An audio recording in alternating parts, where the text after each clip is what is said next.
Hello there, viewers. I'm the Knight of Arcane, and after seeing others doing some fun videos with the Amazing Digital Circus, I decided to do one too. Though I wasn't entirely sure what I should do with the characters, it then came to me to turn them into animatronics. I hadn't done this since the first animatronics video in March for Mario Day, and thought it would be fun, but it turns out it was amazing. I had so much fun with this. Multiple times I felt pure joy and dopamine. That these are probably some of the best things I've done all year. So I'm excited to finally get these out. Also changed the voices a bit for the narrators in this, since still trying to figure them out and all. Anyways, let's check out the Amazing Digital Circus animatronics, shall we? One gin and tonic for you, sir. Have a nice day. I probably won't. Hi, how can I help? Oh, welcome back, Mr. Goff. Didn't expect to be recognized. Liv, right? Liz, actually. But yeah, I recognized you. Not every day we get an interesting customer like you in here. Well, this Soursoul's the most interesting character you get. We'll probably keep coming here. It is a bit more peaceful here, at times. Another bourbon and whiskey on the rocks? Yeah, I could use it. We'll definitely need a round 2 tonight. Work that bad? Nah, just dealing with the higher-ups about some other projects. Our current project was surprisingly fun, somehow. I mean, you got to work on creepy Mario animatronics, so what did you get to work on this time? Right. Don't know if you've heard about this, but on YouTube there's this pilot for this 3D animated series called The Amazing Digital Circus. I've seen it. Looks very promising, and has some interesting designs. Oh, honestly didn't expect that. But yeah, apparently because of all the hype and popularity behind it, they've asked us to make animatronics for an Amazing Digital Circus themed pizzeria. What? Is it the Amazing Pizzeria Circus? Close. The Amazing Physical Pizzeria. But we got hired to make the animatronics. I was put on the job, wasn't familiar with it, looked it up, ignored the weird crap that popped up on the internet, and watched it about 8 times. Someone's hooked. Yeah, well, with only the pilot to mainly work from, needed to watch it multiple times for ideas. You look at any theories on the show? Not really. We only look at theories if we're told we can include them as Easter eggs and such. Gotcha. So how'd they go? Like I said, it was pretty fun. It started with Pomni, since she's the poster character along with Caine, so it felt like the best start. Wasn't sure how I wanted to do the mouth, but the toothy crazed grin she has when she gets really mad and at the very end of the pilot? Don't know, just like it. And used it as our base mouth. It can still open and close, sort of like a nutcracker's mouth and certain dolls and puppets. Felt it worked with her gesture design and some of the other choices I did. And I made her eyes able to scrunch up to help with this look. Yeah, almost sounded like Jax's mouth. Anyways, we wanted her hat to move, but it needed to look creepy. So we put some moving rods in it that make the dangling part of the gesture cat move up and down, then just had some bells on a small chain to shake around at times. Interesting. Along with that, we made the torso in 2 parts, and had some visible rods and other parts move in and out where the shoulders and legs meet the body. Honestly looking really good. And since Pomni has such thin limbs, used some metal rods for them, and kept them gray to help with the animatronic feel for it. With how thin the limbs sound, how'd you get the legs to keep everything up, even if they're metal and all? Had to really reinforce them, but also had to make the body out of lighter metals. The 4 models before kept falling over due to how heavy it was. though other glitches in them also made them break and short out and had to be fixed. Now it only does it when it's too overheated. I see. Also, these legs sound a little like Foxy's legs. Yeah, we make animatronics based off of FNAF's style. Sue me. But don't. It's an actual thing I dread happening with all the copyrighted stuff we make.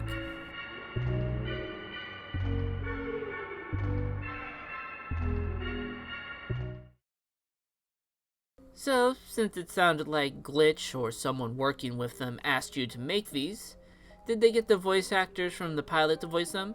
Yeah, with some extra audio editing to make their voices sound more creepy, though not really needed. And did you do everyone from the show so far? Technically, we can get to that later. I'm going to move on to Jax. Ah yes, the newest Tumblr sexy man. What? You know, like the Onceler, Bill Cipher, Sans Undertale. Surprised no one has tried to make a Tumblr sexy man pizzeria with you guys. I still don't know what that is, but dread it all the same. I think people thought it would be Caine due to his design matching the usual Tumblr sexy man tropes, but seems Jax took it. Anyways, since Jax's mouth is usually just a toothy grin outside of the time Zooble choked him, we made his entire lower jaw just rotate up and down, using the same mechanism technique we used on the eyes, which was done here also. His head is very smooth. Almost makes me think of Gumby at times. Or that rabbit from that game with the dog detective. I'm surprised at both the fact you know who Gumby is, but don't know who Sam is. Feels like you shouldn't know who this Sam guy is. Anyways, we had to make his ears a little bit floppy since still is a cartoon rabbit, so need to have that. And might have looked at how Bonnie's ears are designed and made them a bit similar, though with an extra third hinge for no real reason. They're both rabbits, it works. Right. But we also had his body be in two parts, the top being all the exposed purple skin with the overall straps, which in hindsight should have just been normal cloth connected to the bottom half and draped over the top, and all the bottom half of the torso being the reddish pink of the overalls. Though we do have some parts that make the top half extend higher, so it could have been a bit harder to do with the cloth strap technique. What if you made the straps out of seatbelts? Crap, that's good. Your idea sounds cool too, but that makes more sense. We went through 6 models trying both the cloth and metal plates just on the top half, and it never crossed our minds at all. But back on track, to help break up some colors, we made the shoulder plates, elbow parts, and bottoms of the feet the same pink as the overall pouch and leg cuffs. And then they just had us make sure some rivets and bolts were visible on the pouch, teeth for some reason, and a few other areas on all the animatronics, plus some loose wires that didn't do anything just to help the creep factor. Besides Zooble, Jax is my favorite character, so I think this would be one of my favorite of your animatronics. I personally think Pomni is my favorite of the animatronics I did for this project, though there are parts of Ragatha's that I think work really well.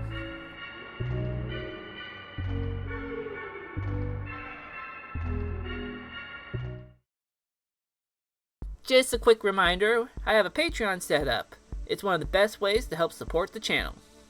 As a patron, you get access to monthly art-related polls, early access to content, and monthly art rewards starting with character headshots.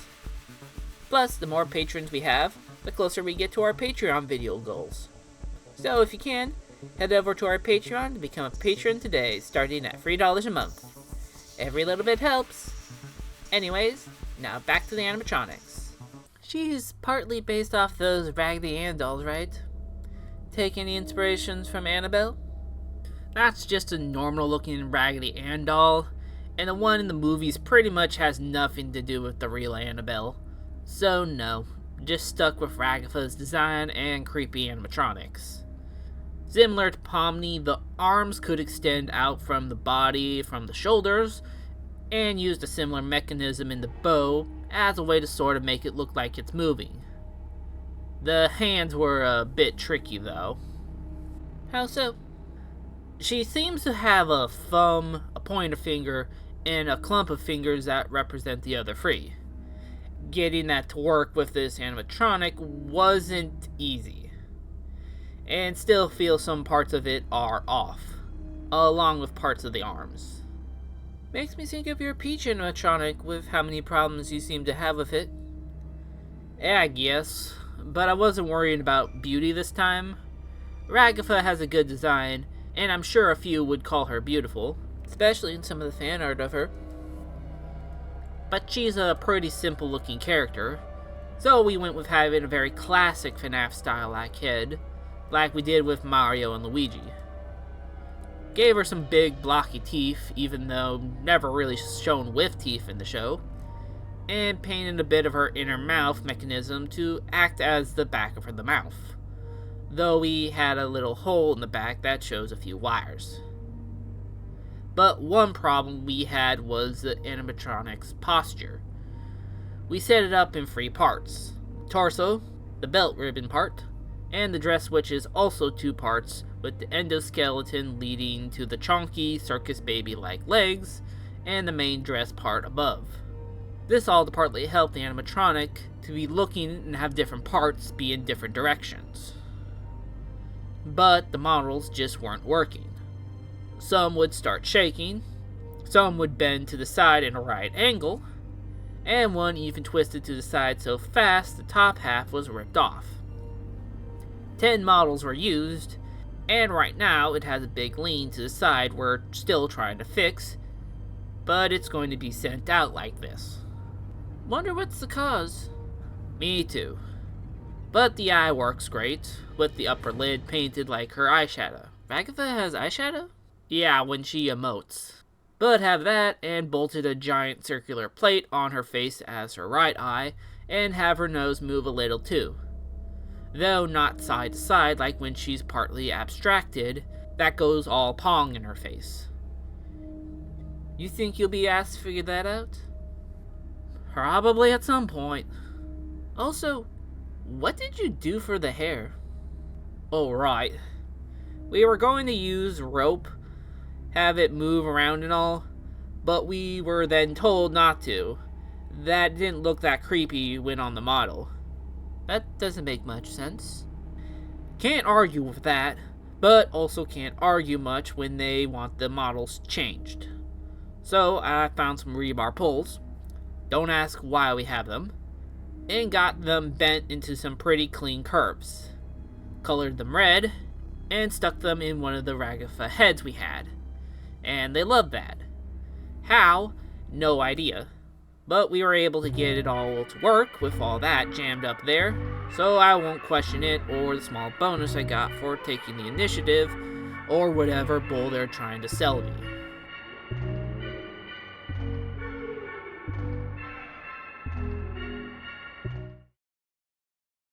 Probably one of the most interesting animatronics of the group was Caine. Because his head is a pair of floating chattering teeth with eyeballs floating in between them that gives the same energy as the host of Mario Party 8. Yeah, and what was that last part? Just that Caine and MC Ballyhoo have similar energy. Slightly similar looks, but that's just cause they both look like ringmasters. And honestly, their voices sound pretty similar. I'll take your word on that. But yeah, we weren't worried about how to make him float. We have wires for that. But the other parts need to be able to emote. So for the neck, we tried to not use that many parts and keep it as small as we could. But it took 5 models to get that right.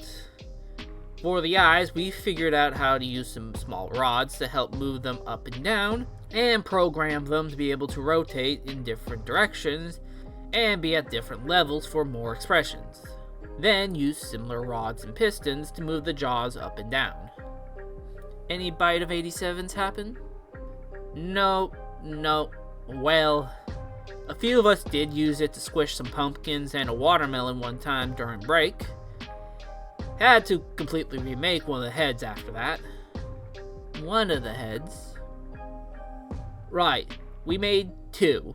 One more normal, as Caine gets, and another with a tongue hanging out, cause I saw him stick his tongue out a few times and wanted a challenge. Cool. But the rest of the animatronics were pretty straightforward. Had the hat be able to move up and down, made his torso in two parts to see some of the inner workings of the creep factor, gave him his cane with a mic in it for... Why did I do that? Huh. But yeah, made the bizarre Digital Circus Ringmaster into a bizarre and creepy animatronic. Neat. Did you include Bubble? They had someone rig up a holographic projection for them. No way we can make Bubble into an animatronic. Question a little how you then did Gangle. Ah crap, a big group is coming in. You take care of them. And once it slows down, come back with a refill and I'll talk about the last 4 we did. I'll hold you to it. I really want to hear about the Zubul one. I will. God, that's a lot of people. Ugh, of course.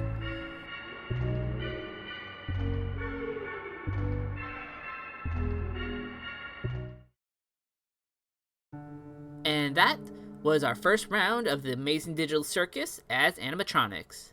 And yes, I said first round, because in December, we'll have round 2 where we finish off the cast. I had an amazing time doing these 4, and see them as some of the best art I've done this year. Definitely going to be part of my best of playlist. But what did you think of them? Let me know in the comments, along with other ideas on what I should do with the Amazing Digital Circus, or other series I should turn into animatronics. There's of course my Mario animatronics video to check out if you haven't already, and from our best of playlist, I would recommend checking out Minecraft Mobs as Stands or Ninjago as Demon Slayer. And if you liked what you saw, leave a like, and subscribe to join our growing little Arcane town, to be in the know for future videos and projects, and when round 2 of this gets released in December. Anyways, thank you for watching, and I'll see you all next time. Later!